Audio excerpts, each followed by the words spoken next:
It looks like you're making your. Yeah, exactly. Yeah, I'm like, except for it's the wrong hat this week because I just feel like. So I think I'm taking a break, but like actually taking a break, I'm like. Participants who come. Also the, So nice. I said to him, they didn't see me or better. If you want to see. Show this little perfect resistance. Exactly. Yeah.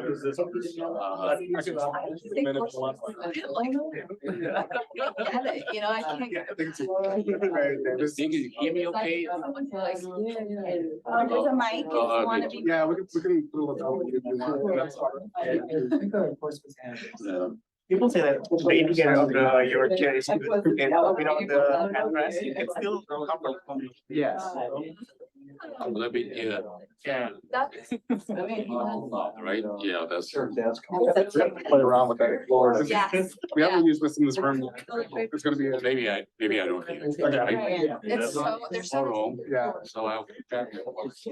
Well, they can be. I like to. You can use this. I tested this one earlier, so you could just. It's like pretty And then that's linked to the audio in the room, so you don't have to worry about. Yeah, How many are in yeah, there? I'm just worried about people who, if they can hear me. How much. And the Indian things are expect. Yeah. Yeah. I have to Zoom. on, Okay, laptop. nice. Oh. See what it sounds like. Oh, Oh, so you have one on top of it. Yeah. And then they kind of. And then they, Yeah. yes. Yeah. So, The same. okay, but you could make a fortune selling those to certain American mothers who don't want their kids. Yeah. Yeah, Plastic. my dad called and said, don't use plastic for your salads and like with the glass. It's so heavy. Yeah. Yeah, no, some Business things are- opportunities and like. Well, they're charging you like, this is like almost $40. So, yeah, the hipsters have got. $40 for this? Isn't that insane? Yeah. No way. I know. Yeah, that's why, like, this is a business opportunity, right? It's so cheap, Go to $4. Flushing. Okay, bring them back to Ithaca, set them up, have an environmental tag and we'll buy them. Yeah. So have you reached out to Carl since the last talk? No. No, research opportunities. And that feels like a joke that you would. Next tomorrow. Huh? I mean, you. You're in. Yeah. Yeah. Denmark's next place. I think it's. Yeah. It's a very good people, it's just. Yeah, I think, yes, assuming he has. Yeah.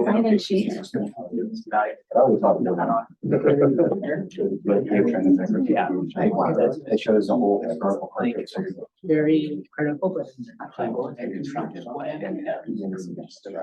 Enumeration. I could see five, that could be five. I wasn't hearing everyone else in the room. yeah. So maybe we should. How do you get it? How do you get it? I think he's particularly. A little bit hard. Yeah,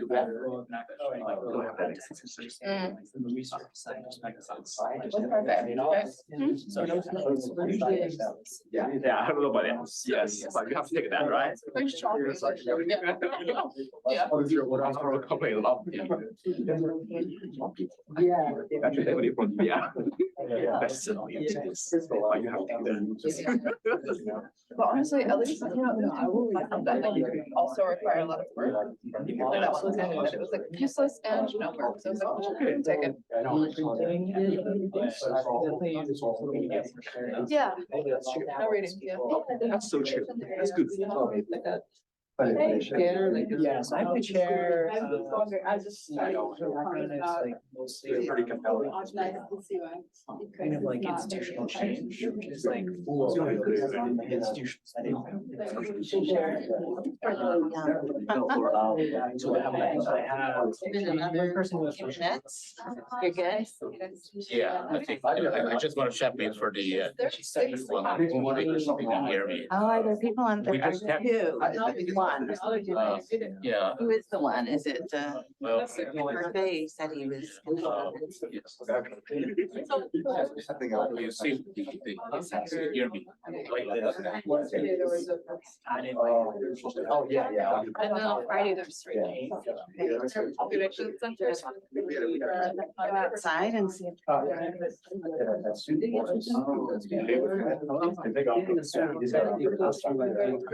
This is what used to be yours. Okay. Like I. didn't really- She did her PhD. Types of overlap. Yeah, and some of the studies that she's working with. Like, yeah, I mean, but like, I also Wants to be a digital. read these. These are Okay, I'm so jealous. I love her. I don't know, it's like. She also worked with my answer. She was over for something ridiculous. As well.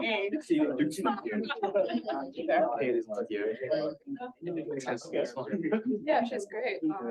I like her work. The others are often- Yeah, I like.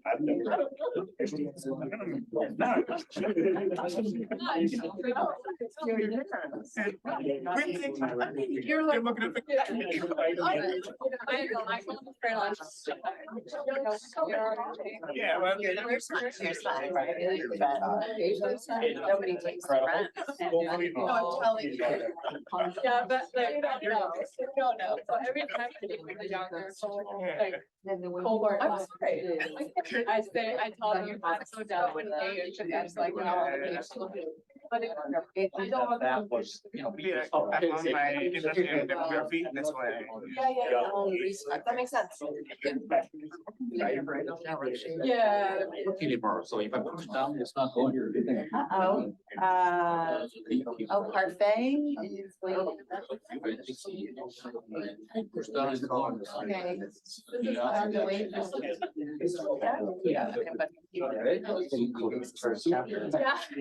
Yeah. But it's all good. Yeah. I guess it's a good back. I feel like it's-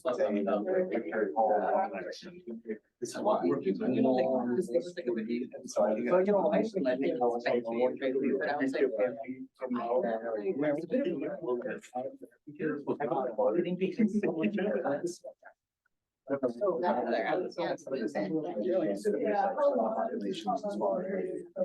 It's definitely, I feel this way, I feel. Like they did drop off. I'm sure you can go closer to find out. I mean, it's true, I put a.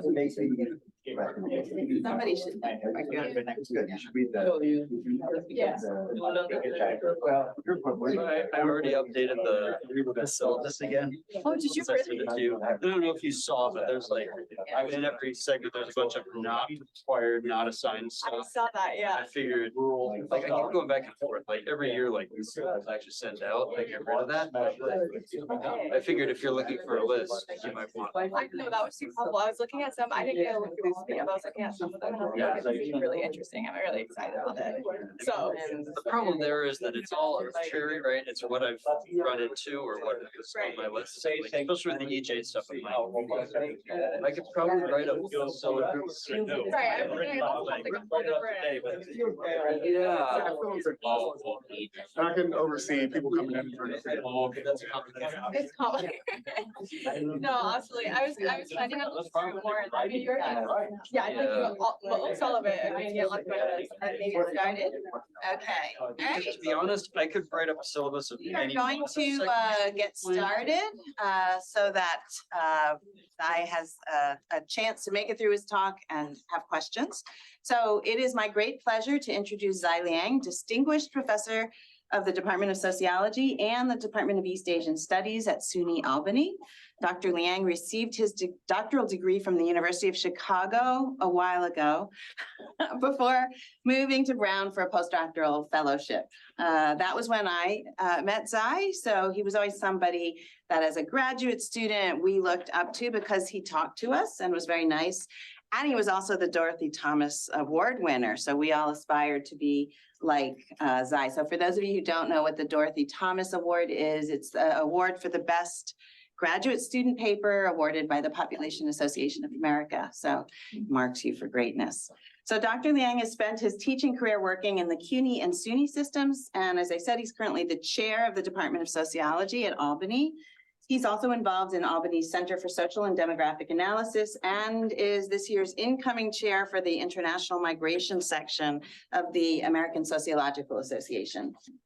Dr. Liang has received many honors over his career. So he started out strong and he's kept going.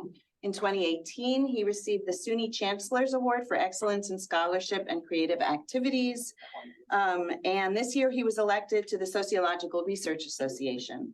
His research areas are in migration and immigration, race and ethnic relations, health disparities, and education. His discussion today on his 2023 book here expands on his migration and immigration expertise to explore the expansion of the restaurant business in the United States and how immigrants are diffusing to new destinations.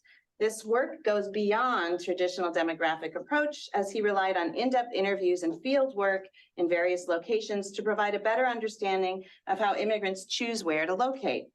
Dr. Liang uses his interviews to interrogate several of the standard assumptions from migration research and finds some surprising results that counter what migration network theory would predict. His research highlights the important gains that can be achieved from working to integrate different methodological approaches. So without further ado, Professor Liang, I'm really looking forward to hearing about your book.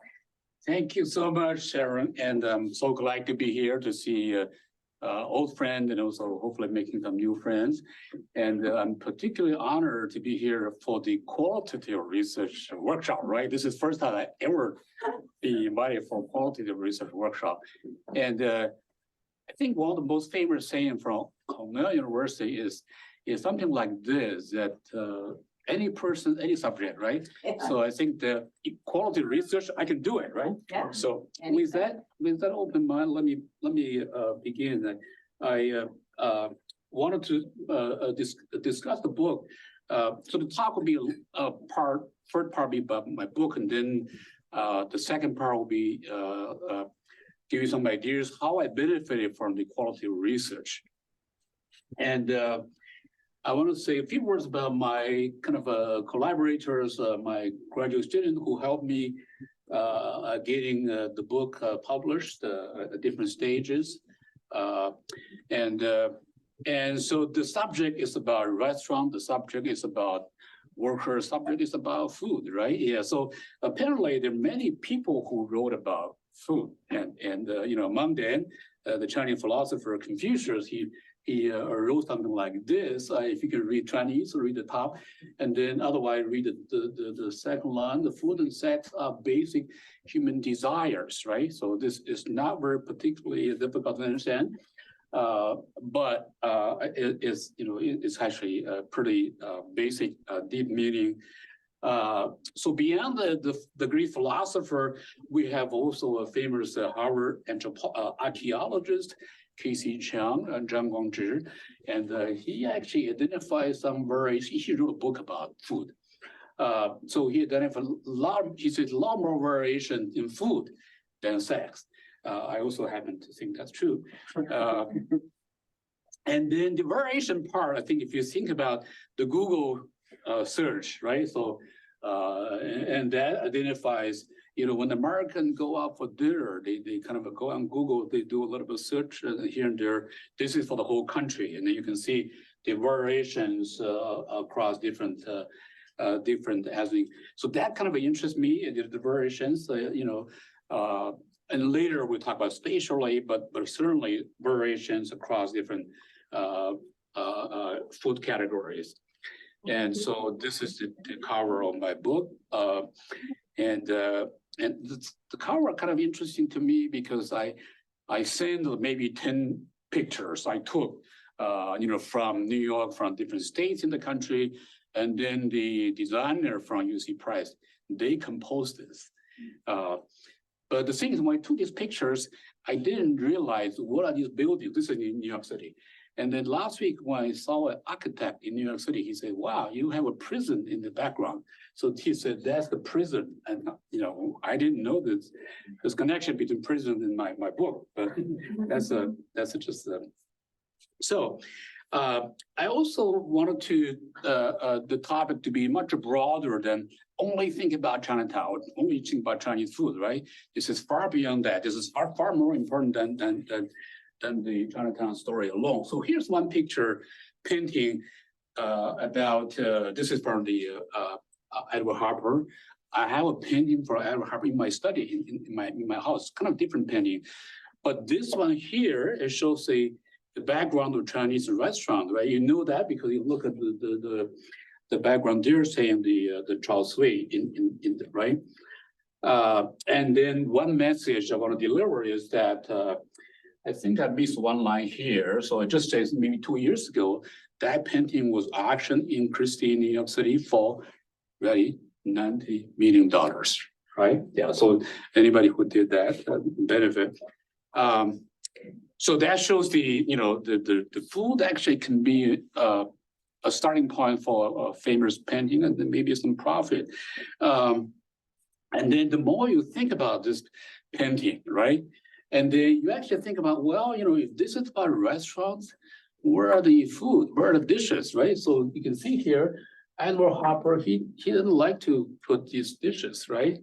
And instead, the interpretation is that he wanted to focus on the space where the conversation took place. This is in the outside restaurant. This painting was in 1920s, right? And so that means this is very cosmopolitan, right? And, we have ethnic food in American cities. In addition, this is about women. Did you notice that this is actually women are actually featured? And it's very sociological if you look at the women's labor force participation over time, right? So 1920s, we see that. So that's kind of to me, kind of a connection. And then last year in Christmas time, I was just walking in the bookstore in Lake Placid, right, in the Adirondacks. We spent our Christmas time there and then ski and so forth. And so all of a sudden I saw this picture. I said, wow, and this has Hopper's painting mentioned, right? In addition, this gentleman, some of you may recognize, right? This is Steve Martin, right? And he retired. He have a second career, working with the comic painter. And that's the cover of that book.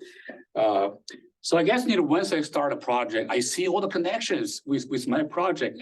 Anywhere I go, I see a story there. So here, now back to the Chinatown story. That's the real focus of the book. And this is a famous picture that's being preserved in the New York Public Library, showing the Bachelor Society in 1899. And then fast forward to 100 years later, right? And so when we look at the post-COVID 2022, the Lunar New Year parade, they do every year, but I think this past year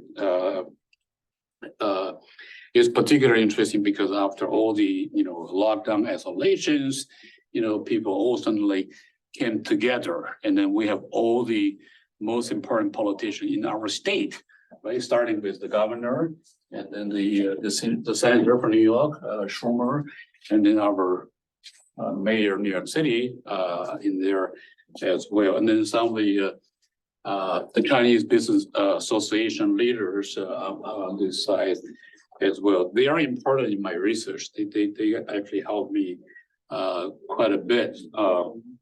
And then if you think about the second part of the story about Town, right? If you think about Chinatown to Town, and so that suggests a spatial dimension that is not only about New York, right? This is much broader.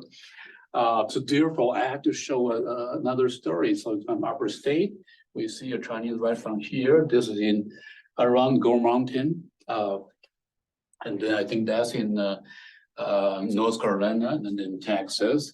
So we took this picture during the process of doing this project. What I'm going to talk about basically is I try to build a new model of spatial diffusion with low-skilled Chinese immigrants. And that model will emphasize the role of transportation network, the employment agencies, and then the supply chain based in Chinatown. So I don't have a lot of time to talk about this one. We'll try if there's more time, but I'm going to focus on number one, number two.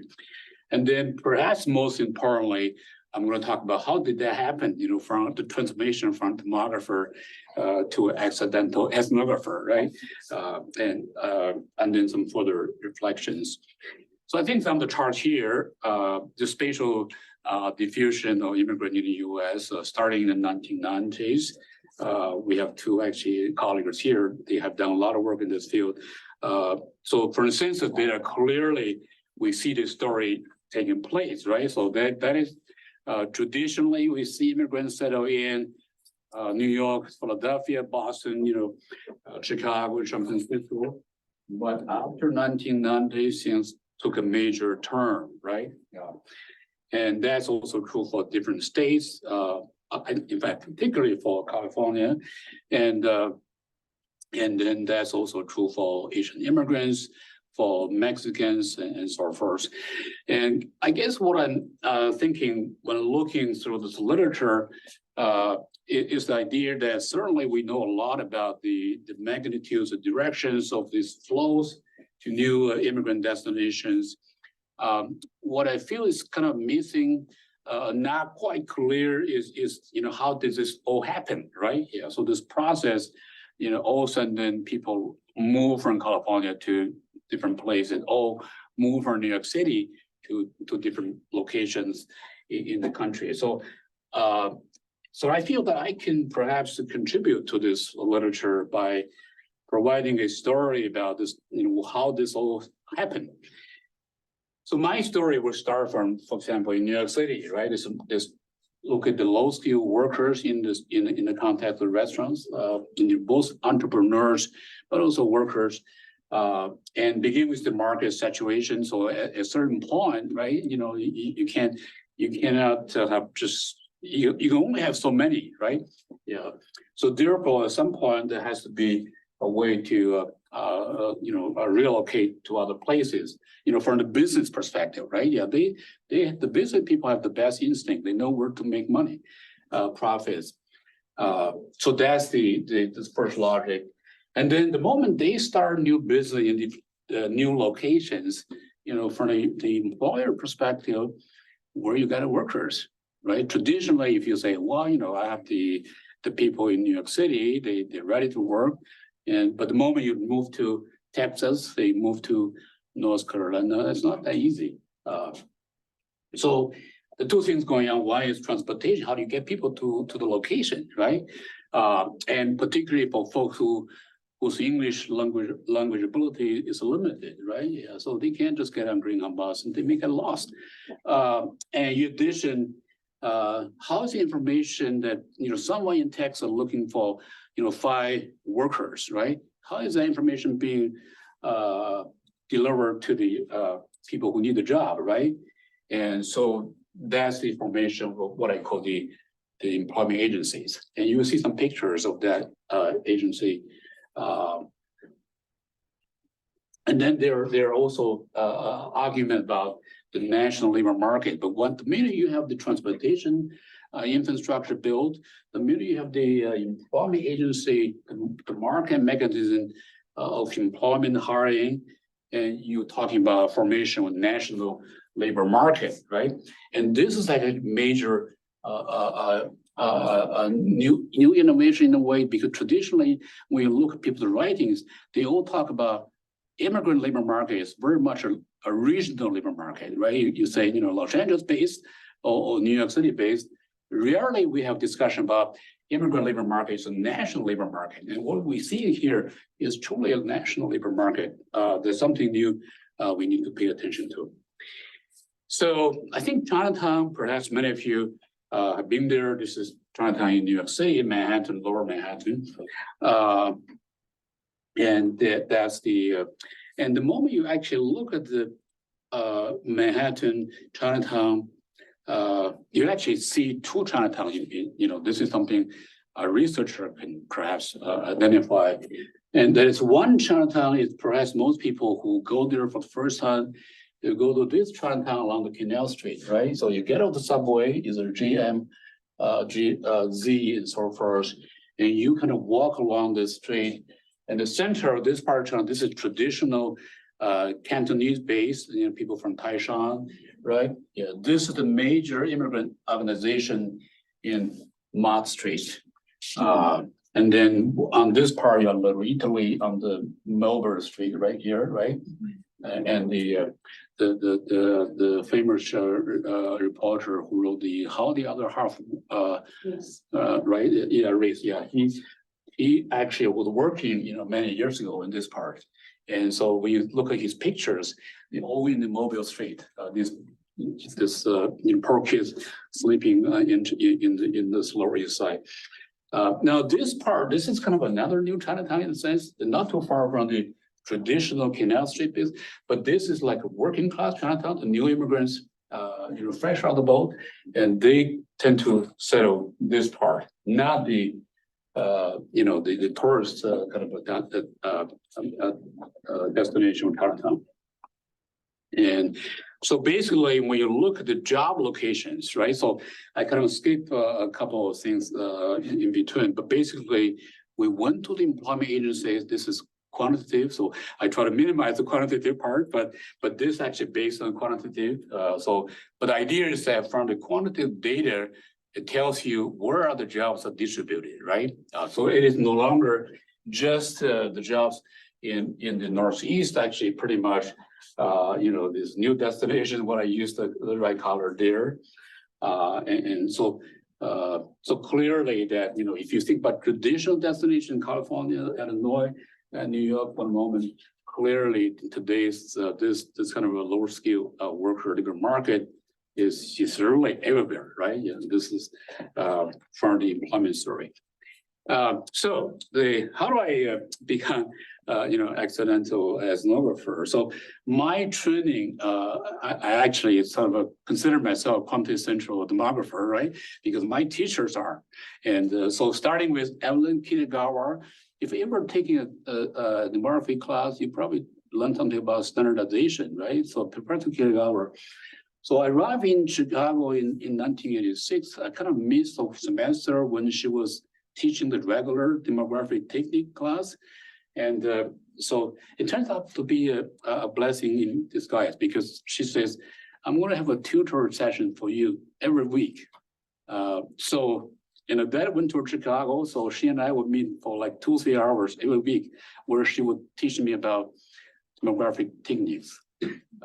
You know, I think she's not very young at the time, maybe 60, but she was very dedicated, so I benefited a lot. And then I have other teacher, Massey and Brinton. I think Brinton was here teaching, right? And Grosky was here, I think, at some point. Bill Parrish and Mike White and Cindy Goes into their all, you know, quantitative. So not a single person is ethnographer. You can see that, right? So. But I do find the quality of work very beneficial to my own work, and in particular, I didn't study a lot of the textbooks, right? Instead, I studied books. You know, how people did that. Among them, some of the folks from Chicago, the Michigan Near Sidewalk, and I particularly like the Streetwise by Elijah Anderson. I love Philadelphia, so even in ASA. Beyond going to sessions, I was in the neighborhood, you know, the Black neighborhood. I walked this neighborhood that where Elijah Anderson did the work. Then of course, Goffman, and also the Gerald Shadows, he died. So I think the only training I had from Chicago that having to do with qualitative work is with Professor Shadows. You know, he's a Chicago school guy and the study of the inner city in Chicago. I actually learned a few things I can remember. This is like 30 years ago, right? Yeah, so I can talk about that with you. And then more recent work about immigrants in cities. So I read Jennifer Lee's work, particularly about New York City and Philadelphia, Min Zhou's work on Chinatown, and so forth. So I forgot Peter Berman. So Peter Berman did it. You know, he's a very known quantitative scholar. He actually wrote a book about doormen, right? Yeah, and, you know, this is kind of interesting. If you know New York City, you know what I'm talking about, the doorman story. It's kind of interesting story. So all these books, I think, give me a lot of inspiration. For example, even government, right? Government, you know, I think, wow, this is a white, you know, person, female, and she studied this tough neighborhood, right? You know, that's kind of give me a lot of help, confidence. And maybe I can do something like that, right? She had her dad to help her though. Right, yeah, that's important. But I also know that there was some kind of controversy, right? Yeah, so that's, but I enjoyed that book. So what do I benefit, right? I think the first thing I would say, the fieldwork help identify a new topic for research. I mean, this is certainly true for my project. So I have luckily I have a research grant from Russell Sage Foundation in 2010 and 12. But that project actually started in 2005. I mean, the idea of that project started much earlier. And so in 2005, I was with the support of another maybe 1 or 2 foundations, I was collecting data for, you know, really quantitative data. And so I was working in the neighborhood in Chinatown. And all of a sudden I saw this maybe couple employment agencies, you know, the office, right? Yeah, is something that kind of surprised me. Meaning these are the office that actually contains job information, right? Yeah, because I saw perhaps many immigration scholars think that you know, immigrants rely on networks for job, right? Yeah, we don't typically think immigrants rely on, you know, job hunters, right? You know, employment agencies like the high-tech people do. But all of a sudden I saw, wow, this is kind of interesting. And I said, well, maybe we should, you know, write down some information from this office. So I collected, you know, the data, I think somewhere, yeah, so here, that's the proof, 2005. So we have that table constructed. But I was working on those things. I said, well, you know, this is kind of interesting because it shows all the location of the job, right? So this is the 937, that's probably New Jersey, 417 is a technical error code of the job location. I thought that's kind of interesting, that you know where the jobs are, right? And then how much is paid for each job. So that was the thing that actually got me started. And then of course, the idea came back when I saw some of the, you know, my colleagues here, but also across the country, doing a study about new immigrant destination, right? I said, wow, I see a story here. Maybe I can, you know, contribute. So therefore I started writing a proposal and so forth. Okay, so the other thing I would say that the fieldwork helped me develop a new theory about spatial settlement patterns. Now, speaking about spatial settlement, you know, that can be a subject for a whole semester. But the dominant model, this kind of spatial summation model, suggesting a lot of times just individual level model, right? That where you have, you know, immigrant begin, you know, settle in the ethnic enclaves with similar ethnic background, as you learn the English and then getting a better job, you move to suburb. So in many ways, that story is kind of a central one story, one city story. That is, you think about that person move within that city, maybe to the suburb, right?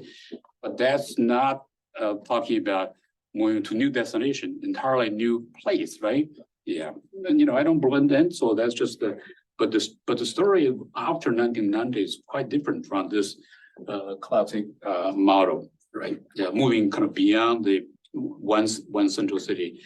So I guess my addition will be just consider not only individual, you know, I emphasize not individual story, but rather this is a group story, right? This organizational story that's that take into transportation infrastructure, the employment agencies, along with the supply chain story.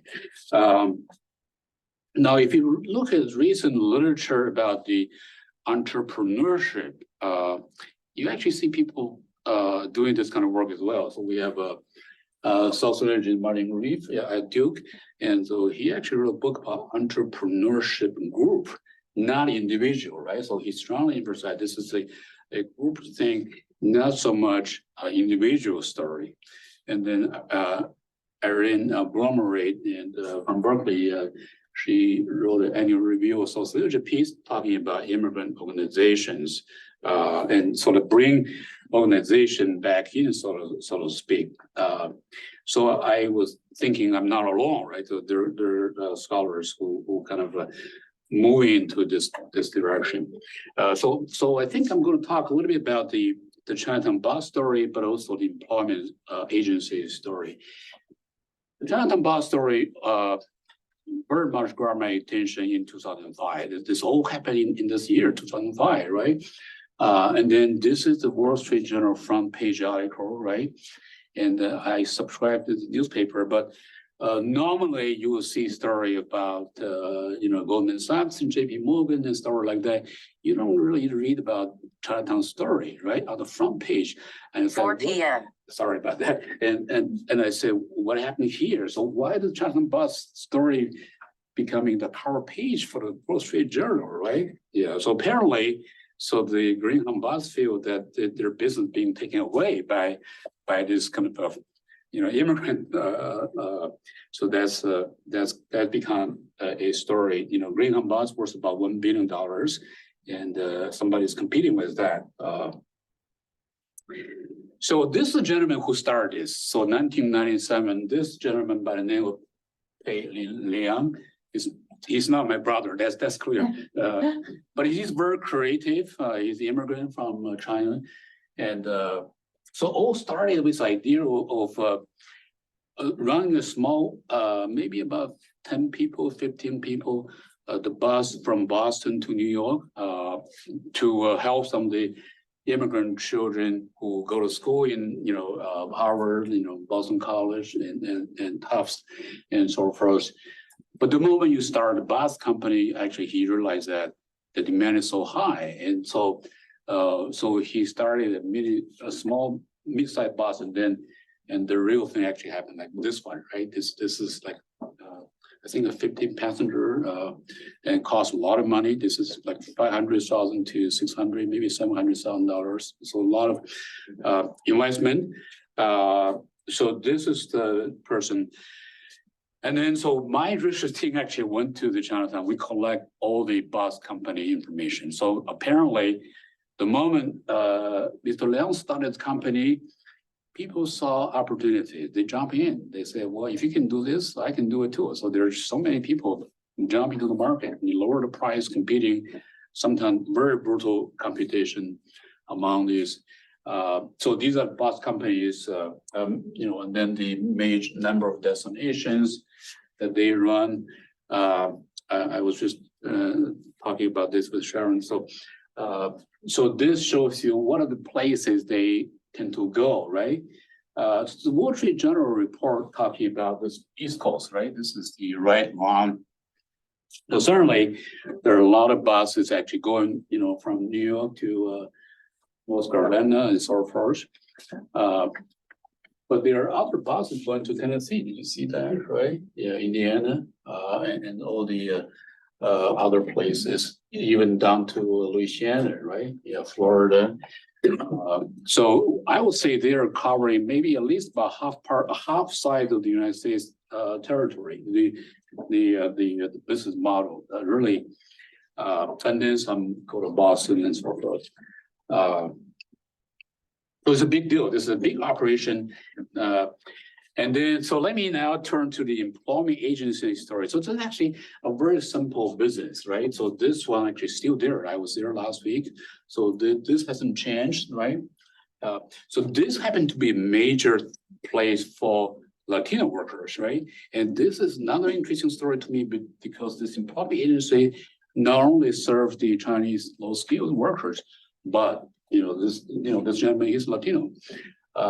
And that's kind of and then there's another one there as well.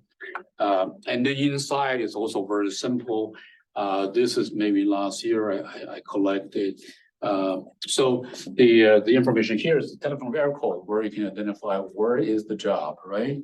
And then the salary level paid here, like 4,300, and this is 4,000 per month. So this is Long Island in New York City. This is Westchester, 141. I'm looking for a number of 6 or 7. I haven't found it so far, but hopefully next time. And so the process will go like this. So you went to the office and then you talk to the staff member. If anything goes well, and they will give you a map like this. So basically, they'll show you where is your job, right? Yeah. So I try to zoom in the Ithaca part of the country, the state, somewhere over there, right? So immigrant roughly will have idea that where they're going, right? Yeah, maybe going north, maybe going south, maybe going, Midwest. So this map is kind of it costs about $1, I think, if you want to buy that. And also kind of interestingly that to be away from New York is kind of a big deal for new immigrants, right? So they try to have a little bit sense of humor, and they will teach you English. I particularly like what I have there. I think that's the one that I like, the number 48. I love you for 1,000 years, right? Isn't that nice? That's sort of a quick way to learn English. All right, so what else I want to say about the quality research? I think the quality research, in addition to help you, I mentioned generate a topic, help you build a new theory, but also perhaps more importantly, generate new insight. You're not going to find that if you analyze census data, right? You're never going to find that out. And so here's a story that I'm going to tell from my book. And one of the things, if you read the literature about new destinations, it's a story about race relations, right? Yeah, traditionally, if you think about New York City, New York City is very immigrants, right? Because last week, I haven't heard a lot of native speakers in New York City, right? Anywhere you go to a hotel, people all speak with accent, right? Yes, it's very strong immigrant character. If you don't speak English very well, that's okay. But the moment you move to a new destination, that may be a different story, right? Yeah, in addition to people not used to, but also that you don't have the traditional immigrant organizations in your church, right, can help you. So therefore, the race relation is not a big story. We have a quality researcher who has done similar work in this. So my story here is the Philadelphia story. So I've been going to Philadelphia many, many years. So the place is pretty much northern part of Philadelphia. So it's a very high concentration of Black Americans. Historically, we know that Koreans were there, as we see from Jennifer Lee's book, and in the last 20 or 30 years, we see increasingly Chinese entrepreneurs going there to do business in very large numbers. So that's my story. So in northern Philadelphia, if I can just look at the book, I don't know if you have my book yet. So if you look at page 87, I'm going to read some numbers here, right? So this is quantitative, by the way. This is a simple table. And so where I see in the part of Philadelphia where I've been doing my research, this is a neighborhood with zip code 19140. The total population 53,000. The median household income 21,000. This is from 2014 American Community Survey. And then the proportional African American 60%, proportion white 15%, proportion other race 25%, Hispanics 40%, something like that. So I think I also look at another data about marital status, whether single parenthood and things like that. So you have a story that's very similar to what Elijah Anderson described. When you read the book, you get impression that. So I'm going to bring the story of this little boy by the name of John, and so John is the second generation Chinese, born in the U.S., and then he was sent back to China to live before elementary school. So I talked to John's mom on page 105 to 107. So let me read part of the story. I think it's a very revealing. So this lady that I talked to, I just used the name of Miss Wang. She says, when my son John was born, we decided to send him back to China to be taken care of by grandparents. My husband and I started the business in this new neighborhood in Philadelphia. We bought the 2-story house and decided to take John back to live with us in the new environment. So this is John, maybe about school age.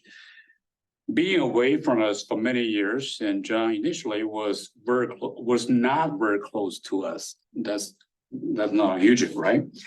To be on the safe side, we always told John that it is not safe to play outside in this kind of neighborhood. To our surprise, John did not perceive any danger here, and he went out to nearby park to watch black kids playing basketball.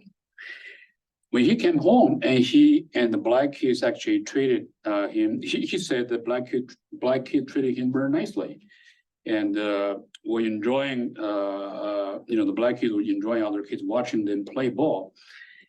At that time, the pastor from church told me to spend more time with John. So the mother is very much involved with the local black church, and it was during my time in the park that I got to know a lot of my black customers, right? The black customers, buy things, but in the park, that's kind of more conversation. It was the first time that I had some contact with my customer outside of my business. I learned to have some regular conversations with them in the park and got to know them better. That lasted about a year, during which time that I often had black customers just stop by to say hi, even they don't buy anything. And I really have a sense that they see me as their friends, and my perception of local black people has changed. Okay, here's the next one is more kind of a touching story. And John clearly feels very comfortable talking to black kids. In fact, once when we discussed safety issue, John told us that the black kid did not, they bad things sometimes because they did not have mother and father at home. And I asked him, how do you know? They don't have mother or father at home. John said, whenever it got dark, and no one asked them to go back home.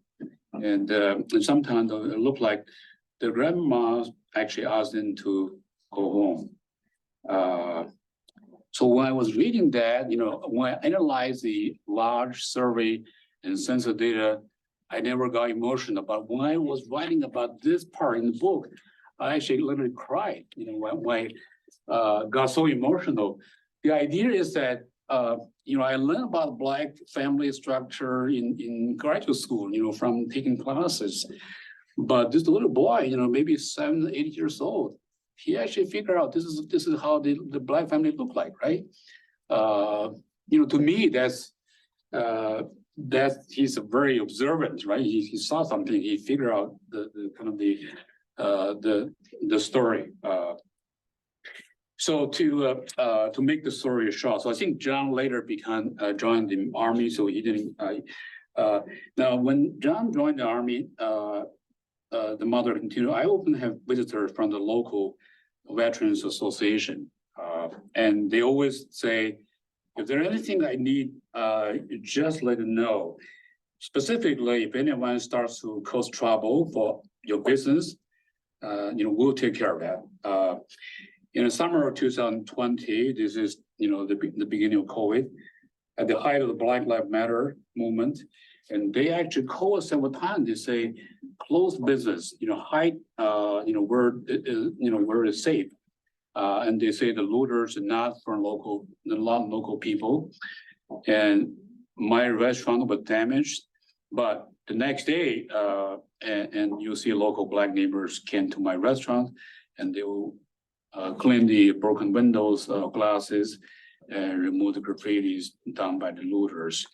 And so that's kind of story that shows you perhaps one message is the brokerage, the children's brokerage, right? The connection between the Black neighbors and then the business owners that we often talk about, but also the connection with the Black church, the Veterans Association, right?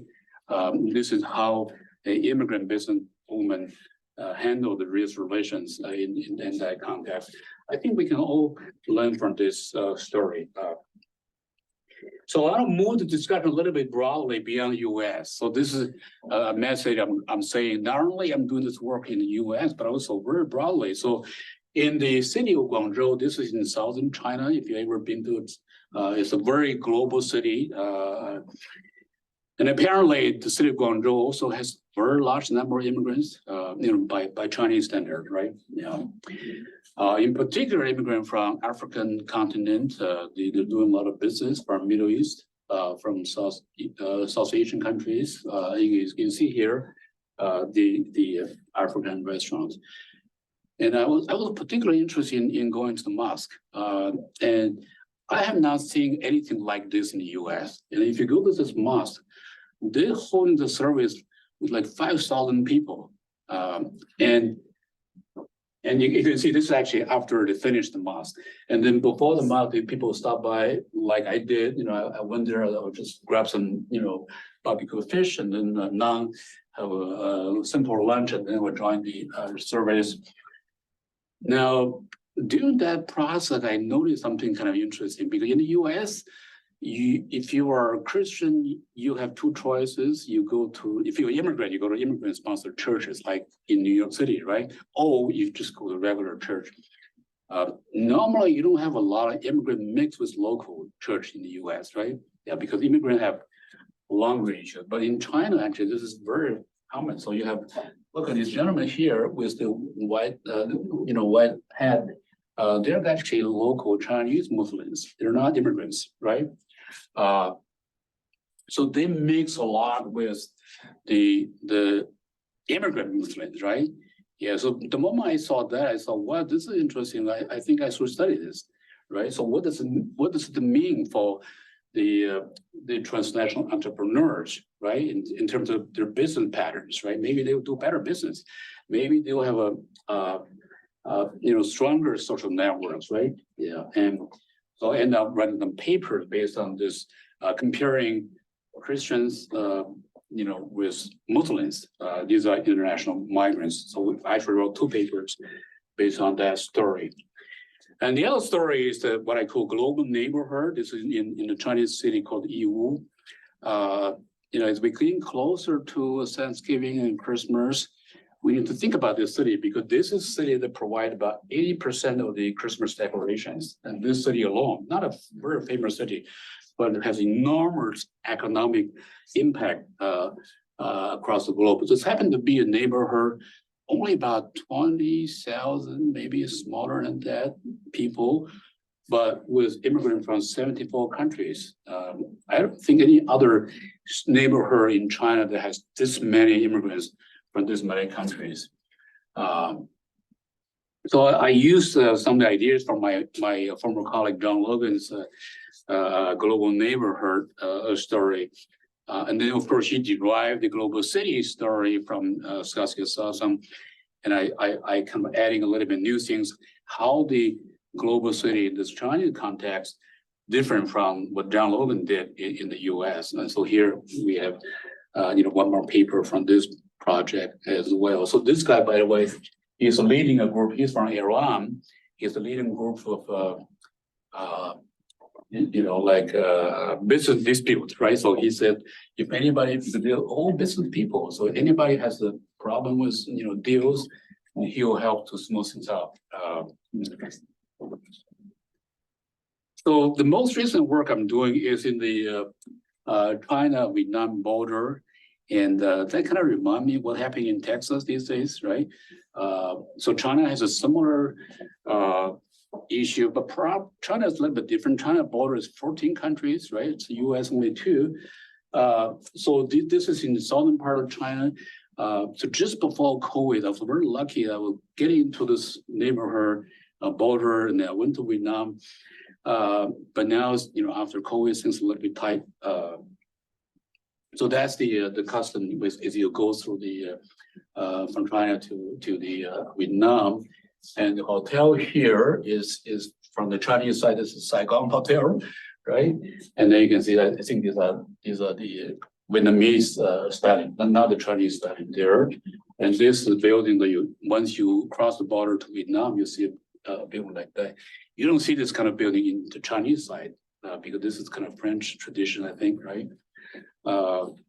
So here is another very big project, maybe at least one dissertation to tell this story.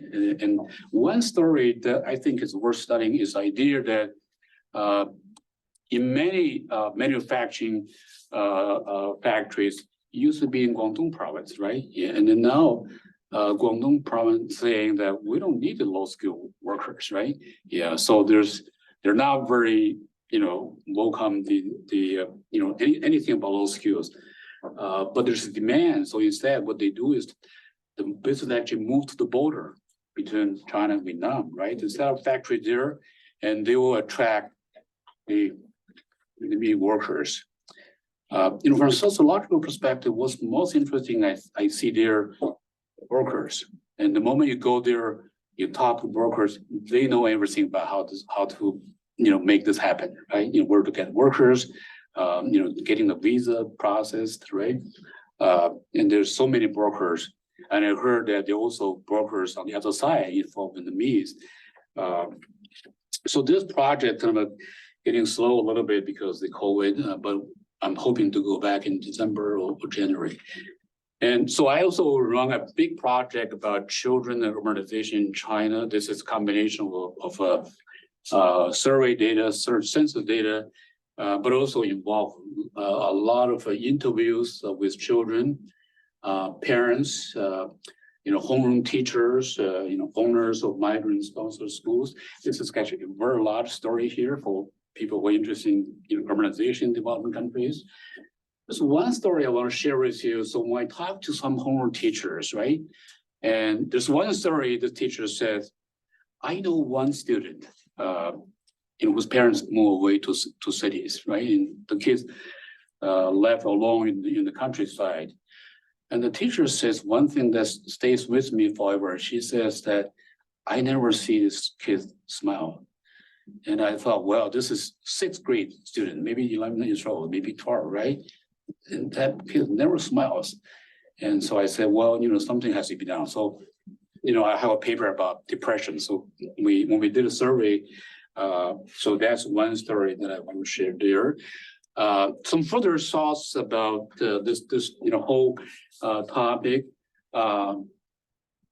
So I kind of, this one is for scholars, and I said the new model immigrant business, a significant departure from traditional immigrant business model that emphasize the market forces, the recruitment agency, the transportation network, and this is also a mobile working force. And so I mentioned that mobile working force because people actually moving around. They see one job and then they saw another better offer, they move on, right? And so therefore I argue this is kind of a national labor market instead of a regional labor market. So the economists wrote a lot, and they always talk about regional labor market. This is clearly not the case here, right? And then also I think it's a very interesting story. Maybe another dissertation is to see that the employment agencies allow employers to hire non-Chinese workers, Latino workers. There's, in Chinatown today, there's so many Latino workers in looking for jobs. And even in Albany, and I don't go to grocery shopping a lot, but the most recent time I went to this grocery shop in Albany, almost 100% employees are Latinos. You don't see, the boss are Chinese, but all the workers, they all, even Latino women carry pretty heavy stuff, like, and I went there, I saw that, in New York City, of course. There's some takeaway message, it's kind of a bigger message I hope that this book will help promote, is idea that the actually food actually feed hungry, but also build bridges between cultures and people. I think my argument is that unlike other things that we consume, that's kind of in food actually kind of cater to all classes, upper class, middle class, lower class, right? As I discussed in the Philadelphia story. And that's kind of important story to tell, right? So you have something that can reach such a big socioeconomic hierarchy, right? From top to bottom. That's kind of important to me, right? And the other thing I think, food is consumed most time as a family, right? We go, McDonald's, right? Parents and children, maybe full table with 4 seats. And that's important because children begin to develop interest, right, in a different culture than an American culture. That has a long-term impact to be open-minded, right? In addition, the Chinatown bus story today serves majority of non-Chinese passengers. And the Chinatown bus is so successful, not because they're serving the need of Chinese immigrants, because they're making money because the market is so big, right? The moment you open, they go to Chinatown bus, I'll say 80% of non-Chinese customer, maybe even higher, right? And that's, in addition, we'll see the mainstream bus company like the mega bus, right? Greyhound, everybody pick up the Chinese business model, the curbside parking. And in 2021, this is just 2 years ago, in Thanksgiving, so I like to walk on the campus, right? On a bright day, like not very cold. And I look at this is, I think Dan was there, this is called Collins Square, right? And traditionally, 20 years ago, when I first arrived in Albany, you have to go to Greyhound bus station in downtown Albany. But today, look at what happened in the Thanksgiving when students going home, right? You have mega bus, you have Adirondacks, right? I can't read what that is, but all the buses, this is curbside parking. They learned this from the Chinese model. This is how the Chinese bus operate, right? And they pick up this, and that's good. That's good for customers. And so I did promise a little bit entertaining, right? So this is going to be entertaining, but I don't know how to work. Can you help me with this? So this is a story from the New Yorker writer, and he saw this the Chinatown bus actually being stopped because the Department of Transportation investigated, right? And they said you can't operate in wing. And so this gentleman says, I'm going to write I'm going to use the melody from Bob Dylan, and then he went to Chinatown to perform this. And last time I saw had 15,000 views. I kind of like the story, and he's not only one. There are other people. NPR News also report other folks in New York City. They perform ceremonies to commemorate this particular Fenghua bus. This is the bus where Mr. Liang actually started, right? Yeah, eventually, Department of Transportation saying he got some trouble, maintenance, and he stopped. So he hired a lawyer eventually. Getting back the license, but after that process, he's exhausted. He says, "I'm not going to do it. So no more today." So let's begin.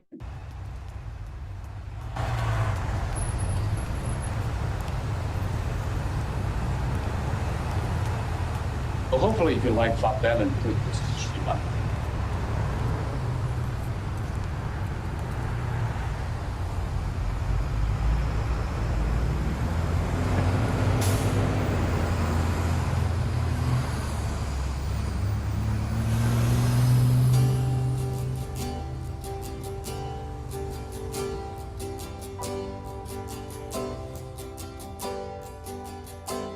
Farewell, Fenghua, the bus of the crowd. You've been shut down by lawmen who no longer allow the Oregon Trail between Boston and New York. Farewell, Fenghua, your engine's on fire. You shall ride no more. Your keys first did turn down a Chinatown street, while the Greyhounds in South Station could no longer compete. And the freshmen from Harvard and Tufts and BC waved farewell to the Fenghua, where long-distance lovers cried tears in polyester seats. They pushed you too hard, you began to show strain. Did they dope you up with drugs, Fenghua? Did you drink crack cocaine? You left me in the bathroom at a rest stop in the rain. Farewell, Fenghua, your toilet's flooding over on a lonely highway. Was your heartbeat racing as fast as your wheels when you flipped over on the Mass Pike like a clown on the peel of a banana? You got stuck in a toll booth for cars. Fenghua, why? Ah, Fenghua, farewell. Your engines are tired and your driver needs to go to bed. I'll think of you always with nostalgia and fear. Ian Grossman from the Department of Transportation wants to watch you disappear. But in the back alleys of my mind, you've never been so near. Farewell, Fenghua. Your engines may be crazy, but they still got me here.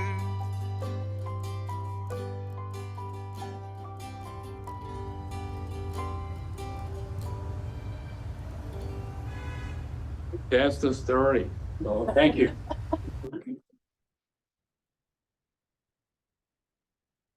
Hey, we have time for a couple of questions if, all right. Yeah. This is fascinating. Thank you so much for the comment. Thank you, Sarah, for inviting Di over here. These are really fascinating. I love New York City, Chinatown. So when I now walk on those streets, I sometimes saw ads that ask for workers to go to Minnesota or, in the middle of nowhere. And I always thought to myself, where did this come from? Why do Chinese people went there to open restaurants? So I'm really looking forward to check it out in your book. So this makes me think a little bit about this chicken and egg question, which comes earlier. So what do you think about, are those employment agencies and the transportation system, the buses system, are they the first movers of this geographic dispersion of Chinese immigrant workers, or are they the facilitators? So that's my first question. And my second question is, I think about seasonal workers when you mentioned the mobile worker force. So I wonder, in the process of you doing the interviews and research, have you run into interesting stories about seasonal workers who are also immigrants from China and South Asia? Because I saw some of those in my own traveling experience. So I'm really curious if that has ever come up. Thank you. Great question. So I think the first one, I think my interpretation would be that they're the facilitator because they saw the market, they saw the need, right? Yeah, and then as immigrants go in there, in fact, some of the thing is that the bus is so expensive. This is, operating a bus company is not like opening a corner grocery store, right? Yeah, as I said, you need a bus. You actually more than one. Some of the companies, they have like 4 or 5. Each one costs between $500,000 to $700,000, right? Yeah, so it's not going to be one person's business. So therefore, you have the business people who operate in some part of the country. They say, I'm going to invest, join you guys, put up this amount of money. So this is a joint effort. And the folks see a real market there, they think that it's gonna make money. So, and then the bad story is that the competition is so bad. And so you have New York City Police Department actually came to investigate because it's among the competitors, they use all tactics to destroy you. You know, such as, you know, just before the bus, you know, start to leave, they will slash your tires. I mean, something like that, right? Yeah. So it's in New York City Police Department has to go, and then the city of New York actually issued a report. They published a report about how to manage this Chinatown bus. You know, and now it's kind of a more mature, stable business. There's also a story about stop, you know, the bus stop, right? You know, the residents say you can't stop this bus in my neighborhood. You know, I hate the noise, right? So they need to have a permanent official stop. So I think in the book I mentioned about they have to learn, the bus owner, they have to learn the rules, right? Yeah, operating the bus company is very different between operating a restaurant, right? Yeah, all the regulations, the maintenance of the you know, truck, and then the driving, you know, log, right? All the things you have to follow. If you don't follow, when the DOT comes in, you're going to be in trouble. Yeah, seasonal workers, I haven't, you know, in my research, I haven't seen a lot of that. The only thing I heard is about the workers going to work in the marijuana field. Yeah, that's kind of at least the last few years, when, you know, before New York legalized marijuana, I think there are people who were growing the marijuana in different parts of the country and then somehow illegally bring it to New York State. You know, some people certainly made money. Now it's too many people got in. I think I heard it is no longer that profitable. Yeah. Yes, please. Okay. Thank you so much. This was so rich. And I was thinking about, like, there were a couple of places in this. So like throughout this, you talk about Chinese immigrants sort of as one stream. And then there were a few things that came up that suggested that there's more to the story. Particularly there was, I think the employment agency was like Fuzhou 什么什么介绍所, right? So like the Fuzhou, which is a particular place in China. It made me think about like the history of Chinese immigration to the United States is very segmented, right? Like people would go to different places and these regional labor markets would also be segmented where people would be connected through their home community associations. And I'm wondering, now that you have a national, is it a melting pot of Chinese immigrants, so to speak, to use a terrible way of phrasing it? Or do you also have segmented pushes where people are going out with people from their home localities or through different networks into different kinds of businesses or things? Yeah, well, good question. Yeah, thank you. So I think clearly this employment business, employment agency actually started by immigrant from Canton. So initially, right? Yeah. So this, in the book I mentioned, this gentleman called Jackson Lee. In fact, if you Google on the New York Times, you actually see his name. Yeah, because this is the guy being investigated because he somehow, you know, didn't pay people enough wages, right? Yeah, he was kind of in trouble, but I checked all sources, so look like he is among the first who started the employment agency business. But clearly, there are many. You know, when I did this survey, I surveyed about 33 agencies. I think that maybe just one that's actually not owned by the immigrant from Fuzhou. Yeah, this Fuzhou is the large number of the low skilled workers, you know, many of them are documented initially, right? So clearly they are the business owners. But the thing is that because it's kind of a market mechanism now, allows everybody to use that, right? If you have, you know, if you're from Fuzhou, of course you can use that. But because immigrant from China now varies so much from different provinces, right? Yeah, in addition to Fuzhou, we have many people from Northern China. It's the book that I mentioned about NPR News. They actually saw that, right? Yeah, the New Yorker writers, they frequently go to Chinese restaurants. They actually see the taste of Chinese food changes, right? Because there's so many people from different parts of China, they come, right? And the thing is that once you have the agencies, they can always go. If they are willing to travel far away, they can go and get the job there. So I would think the market more integrated, if you're from this province, that province. And so in a paper I wrote for Russell Sage Foundation, a special issue where I look at the changes in immigrant province origin. So I see over time, what are the places that actually began to be more important, right? By identifying the year of immigrant organization from that province. I think that kind of matches, the timing wise matches pretty nicely. And that took a little bit. Does that affect the kinds of foods that are served here then?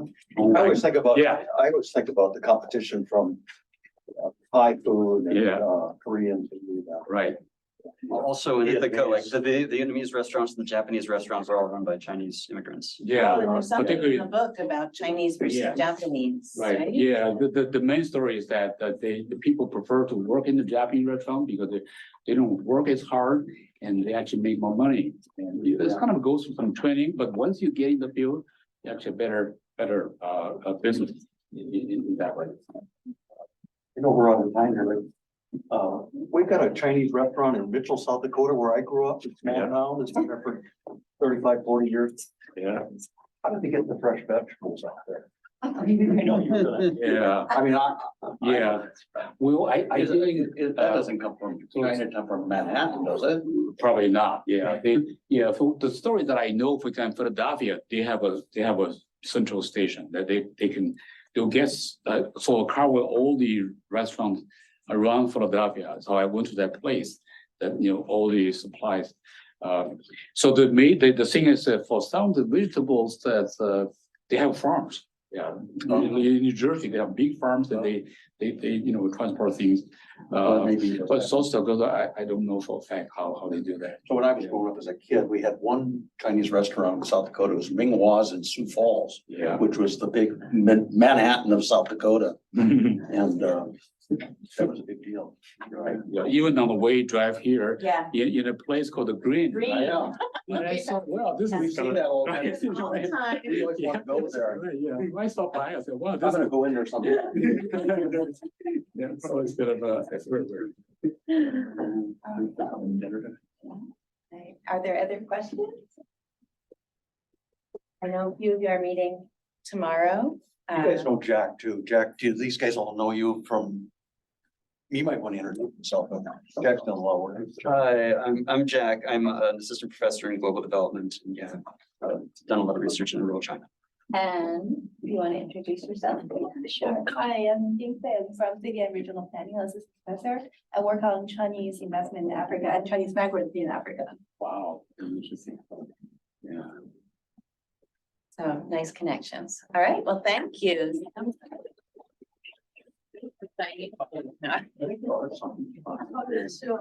It's